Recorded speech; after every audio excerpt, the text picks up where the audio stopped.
Assalamualaikum warahmatullahi wabarakatuh.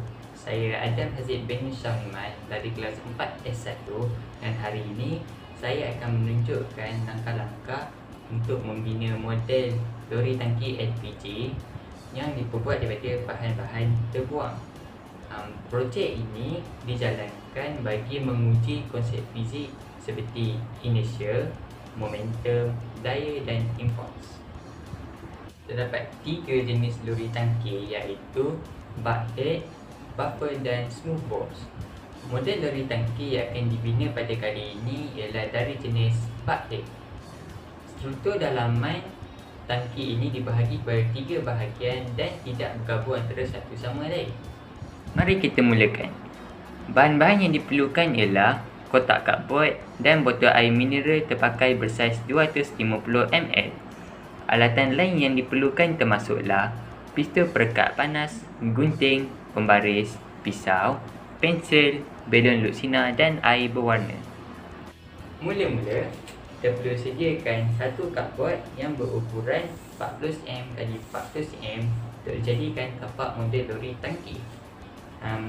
Saya sediakan 3 keping bagi mengukuhkan tapak tersebut. Kemudian, kita perlu menyediakan tapak lori yang berukuran 8cm x 43cm untuk meletakkan kepala dan tangki lori. Sekurang-kurangnya kita perlukan 2 keping seperti yang anda boleh lihat di sini supaya tapak ini kukuh untuk menampung beban lori tangki.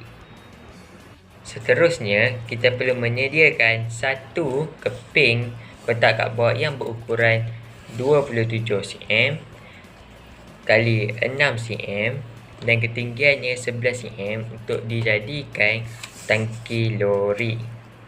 Sekali lagi, kita perlukan 2 keping cardboard tetapi kali ini ia berukuran 6cm kali 27cm bagi memperkukuhkan bahagian sisi struktur tangki tersebut. Seperti yang anda boleh lihat di sini, ini adalah lapisan kedua untuk memperkukuhkan tangki tersebut. Dan bahagian tengah sisi cardboard ini dipotong bagi membentuk tingkap agar struktur dalaman tangki dapat diperhatikan dengan jelas dari luar, dan dalam.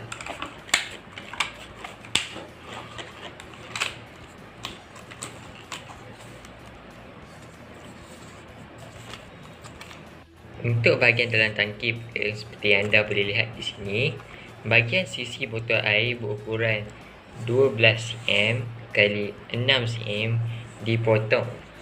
Botol dilekatkan secara melintang di dalam tangki lori dan bahagian yang dipotong menghala ke atas juga seperti yang anda boleh lihat di sini. Belon luksina berisi air berwarna digunakan bagi mewakili 3 tangki.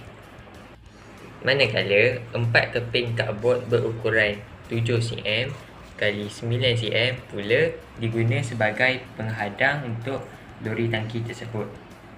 Untuk kepala lori tangki pula, seperti anda boleh lihat di sini, cardboard berukuran 13cm kali 8cm dan ketinggiannya 8cm diperlukan.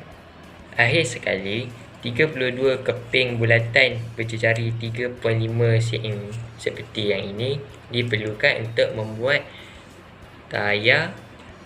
Setiap tayar menggunakan 4 keping bulatan dan setiap set tayar pula dicantumkan menggunakan 6 keping cardboard seperti ini berukuran 4cm kali 6cm.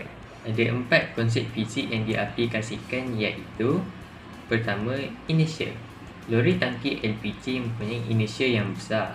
Oleh itu, tangki yang berasingan seperti yang di atas ni dapat mengurangkan impak inertia bahan api ke atas dinding tangki jika lori itu berhenti secara mendadak.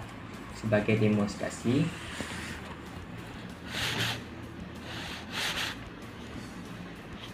momentum. Had laju lori tangki yang mengangkut LPG ialah di antara 70 hingga 80 km per jam. Ini kerana lori tangki membawa muatan yang berat, maka jisimnya besar. Oleh itu, Had laju ini perlu dipatuhi oleh pemandu lori tangki bagi mengurangkan momentum sekiranya berhenti secara mendadak agar lori tidak terbabas. Ketiga, daya. Lori tangki bahan api LPG memerlukan sistem brek yang kuat. Hal ini kerana lori tangki mempunyai GC yang besar juga mempunyai inertia yang besar. Oleh itu, lori akan mengambil masa yang lama untuk berhenti. Jadi, daya yang tinggi perlu dikenakan ke atas brek lori untuk memberhentikan lori. Dan akhir sekali, impuls. Penghadang lori mestilah diperbuat daripada bahan yang keras seperti keluli.